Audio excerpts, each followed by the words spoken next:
ಮತ ಚೋರಿ ಕೇಸ್ ಕೇಳಿ ಬರ್ತಾ ಇದೆ. ಹಾಗಾದ್ರೆ ಏನು ಮಾಡ್ತಾ ಇತ್ತು ಕರ್ನಾಟಕ ಸಿಐಡಿ ಎನ್ನುವಂತಹ ಪ್ರಶ್ನೆ. ರಾಹುಲ್ ಗಾಂಧಿ ಆರೋಪದ ಬೆನ್ನಲ್ಲೇ ಈಗ ಬಿಜೆಪಿ ಸಿಡಿದೆದ್ದಿದೆ. ಈ ವಿಚಾರದಲ್ಲಿ ಮತ ಚೋರಿ ಕೇಸ್ಗೆ ಸಂಬಂಧಪಟ್ಟಂತೆ ಏನು ಮಾಡ್ತಾ ಇತ್ತು ಕರ್ನಾಟಕದಲ್ಲಿ ಸಿಐಡಿ? ರಾಹುಲ್ ಗಾಂಧಿ ಆರೋಪ ಬೆನ್ನಲ್ಲೇ ಸಿಡಿದೆದ್ದಿದೆ ಬಿಜೆಪಿ. ಕಾಂಗ್ರೆಸ್ ವಿರುದ್ಧ ಕೇಂದ್ರ ಸಚಿವ ಅನುರಾಗ್ ಠಾಕೂರ್ ಆಕ್ರೋಶವನ್ನು ವ್ಯಕ್ತಪಡಿಸಿರುವಂಥದ್ದು. 2023ರಲ್ಲಿ ಆಳಂದ ಕ್ಷೇತ್ರದಿಂದ ಹೆಸರು ತೆಗೆಯಲು ವಿಫಲ ಪ್ರಯತ್ನ ನಡೆದೇ ಇತ್ತು. ಚುನಾವಣಾ ಆಯೋಗವೇ ಎಫ್ಐಆರ್ ದಾಖಲಿಸುವಂತೆ ನಿರ್ದೇಶನ ಕೂಡ ಮಾಡಿದೆ. ಈಗಾಗಲೇ ಮೊಬೈಲ್ ಸಂಖ್ಯೆ ಮತ್ತು IP ವಿಳಾಸಗಳನ್ನು ಇಸಿಒಗೆ ಒದಗಿಸಿದ್ದೇವೆ. ಕಾಂಗ್ರೆಸ್ ಆಡಳಿತವಿರುವಂತಹ ಕರ್ನಾಟಕ ಸಿಐಡಿ ಇಲ್ಲಿಯವರೆಗೆ ಏನು ಮಾಡಿದೆ?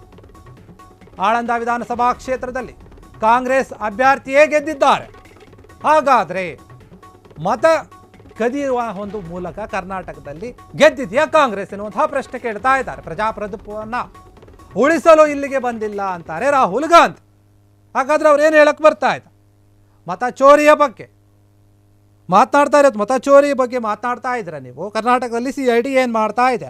ರಾಹುಲ್ ಗಾಂಧಿ ಆರೋಪ ಮಾಡಿದ ಬೆನ್ನಲ್ಲೇ ಈಗ ಬಿಜೆಪಿ ಸಿಡಿದುತ್ತಿದೆ ಅವರ ವಿರುದ್ಧ. 2023ರಲ್ಲಿ ಆಳಂದ ಕ್ಷೇತ್ರದಿಂದ ಹೆಸರು ತೆಗೆಯಲು ವಿಫಲ ಪ್ರಯತ್ನ ಕೂಡ ಮಾಡಲಾಗಿತ್ತು. ಚುನಾವಣಾ ಆಯೋಗವೇ ಎಫ್ಐಆರ್ ದಾಖಲಿಸುವಂತೆ ನಿರ್ದೇಶನ ಕೂಡ ಮಾಡಿತ್ತು.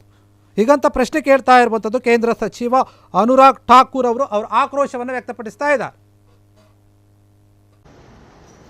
2023 में अनसक्सेसफुल अटेम्प्ट्स की गई, प्रयास किए गए जो विफल रहे. नाम काटने के आनंद असेंबली कॉन्स्टिट्यूएंसी में, और ये इलेक्शन कमीशन ने एफआईआर फाइल करने के लिए ही कहा था, और मैटर इन्वेस्टिगेट करने के लिए भी इलेक्शन कमीशन ऑफ इंडिया ने ही कहा था. इलेक्शन कमीशन ने मोबाइल नंबर पहले ही उपलब्ध करवा दिए हैं, IP एड्रेस अगर दे दिए, अगर मोबाइल नंबर दे दिए, IP एड्रेस दे दिए, तो कांग्रेस शासित राज्य की कर्नाटक की सीआईडी ने अब तक क्या किया? और मैं एक ध्यान आपके माध्यम से देश की जनता को बताना चाहता हूं.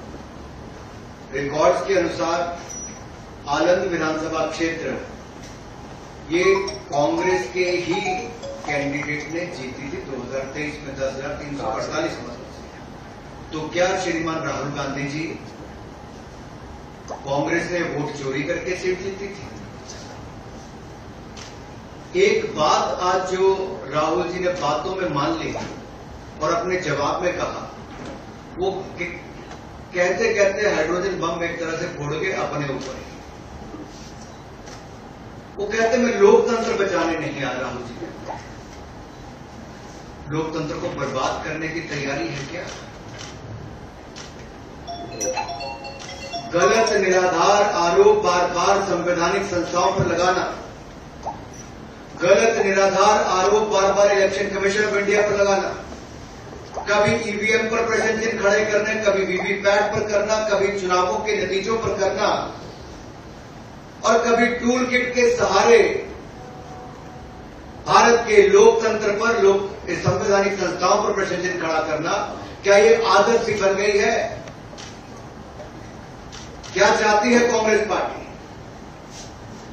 पूर्व प्रधानमंत्री इंदिरा गांधी जी सत्ता का दुरुपयोग करके, अफसरों का दुरुपयोग करके चुनाव जीतते हैं तो कोर्ट उनको बाहर का रास्ता दिखाता है. राजीव गांधी जी की हत्या के बाद एक लोकसभा का चुनाव पेंडिंग नहीं होता, 1 महीने तक अगर चुनाव को स्थगित कर दिया जाता तो किस पार्टी को फायदा उस समय के इलेक्शन कमीशन ने दिया? रमा देवी जी, MS गिल, DN सेशन से लेकर ये बाकी सारे इलेक्शन कमिश्नर जो थे किस पार्टी ने नियुक्त किए और वापस किस दल में गए? कांग्रेस पार्टी में गए. इलेक्शन कमीशन का दुरुपयोग इन्होंने कभी किया होगा? ಕ್ಷಣ ಕ್ಷಣದ ಸುದ್ದಿಗಳಿಗಾಗಿ ಫ್ರೀಡಂ ಟಿವಿ ಸಬ್ಸ್ಕ್ರೈಬ್ ಮಾಡಿ, ಲೈಕ್ ಮಾಡಿ ಹಾಗೂ ಫಾಲೋ ಮಾಡಿ. ಹೊಸ ಸುದ್ದಿಗಳ ನೋಟಿಫಿಕೇಶನ್ಗಾಗಿ ಬೆಲ್ ಐಕಾನ್ ಮೇಲೆ ಕ್ಲಿಕ್ ಮಾಡಿ.